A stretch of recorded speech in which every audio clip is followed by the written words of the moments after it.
Hello दोस्तों। तो इस वीडियो में आपको बताने वाला हूँ कि आप पासपोर्ट सर्विस को कैसे अप्लाई कर सकते हैं।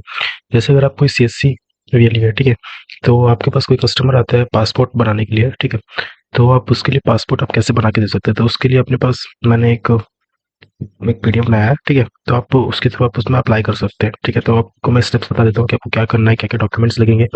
सारे स्टेप बाय स्टेप मैं आपको बताने वाला हूँ। सिंपली आपको उसको फॉलो करना है, ठीक है, फिर आप उसके लिए आप अप्लाई कर सकते हैं। ठीक है, तो आपको पहले बात आपको पता है कि हम पासपोर्ट क्यों बनाते हैं, ट्रैवल करने के लिए इंटरनेशनली, ठीक है। इसी का तो वेरीफाई करते हैं होल्डर की आइडेंटिटी कि वो नेशनल की कौन से नेशनल से वो है, उसके सारी डिटेल्स जो रहते हैं वो एकदम करेक्ट रहते हैं, ठीक है। और यहाँ पे क्या है, आपको बेसिक रिक्वायरमेंट क्या रहने वाली है, एक डेट ऑफ बर्थ लगेगा, ठीक है, और proof with photograph to be verified by passport सेवा केंद्र पीएसके। मतलब उसका जो प्रूफ रहेगा वो पासपोर्ट सेवा केंद्र जाएगा और वहाँ पे उसका ओरिजिनली जो डॉक्यूमेंट्स के साथ उसका वेरिफिकेशन होता है, ठीक है। तो उसमें आपको या फॉर्म उसका एड्रेस प्रूफ वगैरह रहेगा, ठीक है, एड्रेस रेसिडेंस भी चाहिए और प्रूफ नेशनलिटी चाहिए, जो कि सारी सारे डॉक्यूमेंट्स उसके वहाँ पासपोर्ट सेवा के अंदर जो आपके पास नियरेस्ट सिटी में जो होगी आपके, ठीक है, वहाँ पे सब वेरीफाई होंगे, ठीक है। तो आपको डिजिटल पोर्टल के थ्रू आप कैसे अपने अप्लाई कर सकते हैं किसी कस्टमर का। तो उसके लिए सबसे पहले आप सिंपली अपने डिजिटल पोर्टल में आप अपने लॉगिन कर लेंगे, ठीक है। डिजिटल पोर्टल में लॉगिन करने के बाद आपको एक्सेस मिल जाएगा, ठीक है, आपको ऐसा डेस्क मिलेगा। फिर उसके बाद आपको यहाँ पे सर्च करना है पासपोर्ट सेवा केंद्र, ठीक है। तो आप पासपोर्ट वहाँ पे आप सर्च करेंगे तो आपको यहाँ पे एक सर्विस दिखेगा, पासपोर्ट सर्विसेज, आप यहाँ पे करेंगे क्लिक, ठीक है। उसके बाद आपके नियरेस्ट में जो भी आपका एरिया पड़ता होगा आप उसको सिलेक्ट कर लेंगे, ठीक है। यहाँ पे जितने भी जहाँ जहाँ भी पासपोर्ट सेवा केंद्र है, जैसे रायपुर में भी है, थाने है, दिल्ली है, श्रीनगर है, तो आप वहाँ पे क्लिक करेंगे और गो टू पासपोर्ट सेवा में क्लिक कर देंगे, ठीक है। उसके बाद आपके पास नेक्स्ट पेज ओपन होगा। यहाँ पे आपको यहाँ पे ऑप्शन देगा फ्रेश पासपोर्ट, रीइशू ऑफ प्रवास passport, police clearance certificate, background verification for GP, diplomatic official passport, ठीक है। ये सारी सर्विसेज आप अप्लाई कर सकते हैं। फिर यहाँ पे आप क्लिक करेंगे, मान लो आपको यहाँ पे किसी का नया बनाना है, रीइशू करना है, तो आप यहाँ पे क्लिक करेंगे फ्रेश पासपोर्ट पे, ठीक है। उसके बाद आप यहाँ पे उसका ऑफिस सेलेक्ट करेंगे, रायपुर, हैदराबाद, जो भी आपका सिटी होगा आप वो सिलेक्ट करेंगे। फिर उसके बाद आप क्लिक करेंगे नेक्स्ट पे। फिर आपसे यहाँ पे पूछा जाएगा कि आप किस लिए अप्लाई कर रहे हैं, मतलब फ्रेश है या रीइशू कर रहे हैं। फिर आप यहाँ पे मान लो फ्रेश कर देते हो।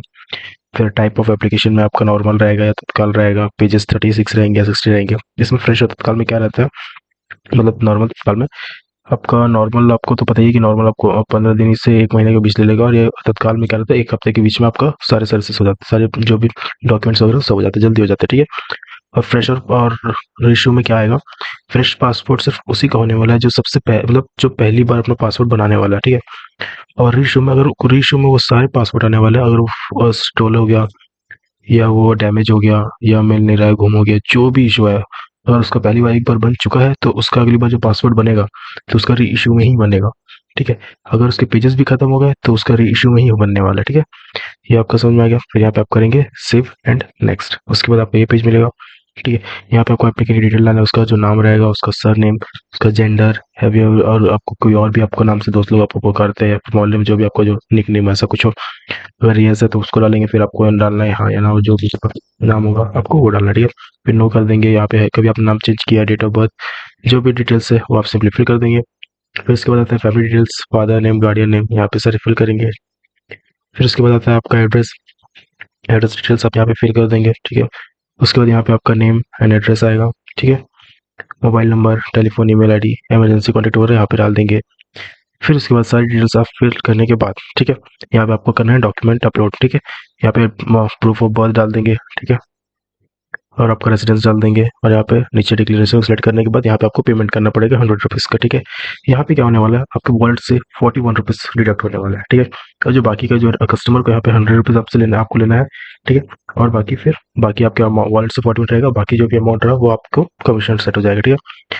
तो यहाँ पे आपका वैलिड हो जाएगा, ठीक है। अमाउंट डिडक्ट होने के बाद फिर आपको यहाँ पे सेट करना है कि आपका जो एप्लीकेशन है वो आपका सबमिट हो चुका है। अब आपको यहाँ पे शेड्यूल करना है आपका, वहाँ पे जाके जो आपको मतलब आपको जो डॉक्यूमेंट वेरिफिकेशन करना है तो उसके लिए आपको यहाँ पे शेड्यूल करना पड़ेगा, एक अपॉइंटमेंट लेना पड़ेगा, ठीक है।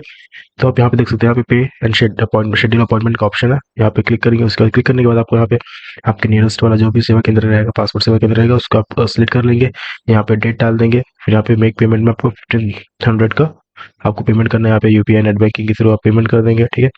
फिर उसके बाद आपका यहाँ पे पेमेंट स्टेटस हो जाएगा सक्सेस। फिर उसके बाद आपको नेक्स्ट हो जाएगा। तो यहाँ तक आपका काम खत्म हो जाएगा। फिर यहाँ पे आपको कस्टमर को जो उसने डॉक्यूमेंट्स अपलोड किए हैं उसको सारे वहाँ पे ओरिजिनली डॉक्यूमेंट्स लेके जाने हैं, ठीक है। और उसको साथ में ये भी बोलना है कि लेटेस्ट जो डाउनलोड रहेगा, आधार कार्ड जो डाउनलोड रहेगा उसका वो लेटेस्ट वाला होना चाहिए, मतलब लेटेस्ट मतलब जिस दिन वो निकल रहा है तो उसी दिन का उसको आधार कार्ड डाउनलोड करके लेके जाना है ऑनलाइन। जो आधार की जो वेबसाइट होती है वहाँ से उसको डाउनलोड करना है और उसी को लेके प्रिंट करके ले जाना है, ठीक है। और जो उसको बैंक स्टेटमेंट भी लेके जाना पड़ेगा, लास्ट 3 मंथ का बैंक स्टेटमेंट उसको लग सकता है। हाँ, उसको 10th की मार्कशीट है, 12th की मार्कशीट है, ये सारे उसको ओरिजिनली लेके जाने हैं, ठीक है। ये सारे डॉक्यूमेंट्स वो लेके वहाँ चले जाएंगे, फिर उसकी वेरिफिकेशन हो जाएंगी, ठीक है। तो यहाँ पे आपका जो कमीशन बनने वाला है, सर्विस फी आप 100 रुपीज़ रहेगा, आपको जो कमीशन रहने वाला है उसमें 56 रुपीज़ मिलेगा, ठीक है। तो आपको ये सारी सर्विसेज यहाँ पे रिक्वायर्ड रहेंगे, ठीक है। री इशू कर सकते हैं, वहाँ पे आपको चार्जेस भी पता चल जाएगा कि आप वहाँ पे कितने चार्जेस आपको लेने चाहिए, ठीक है। अगर वो फ्रेश बनाता है, री इशू करता है, ठीक है, उसके बुकलेट्स वगैरह के एग्जॉस्ट होने के बाद अगर एप्लीकेशन फीस कितना रहेगा 15 और तत्काल में उसको कितना पड़ेगा, ठीक है। अगर कोई बच्चा है तो उसको कितना पड़ने वाला है, ठीक है।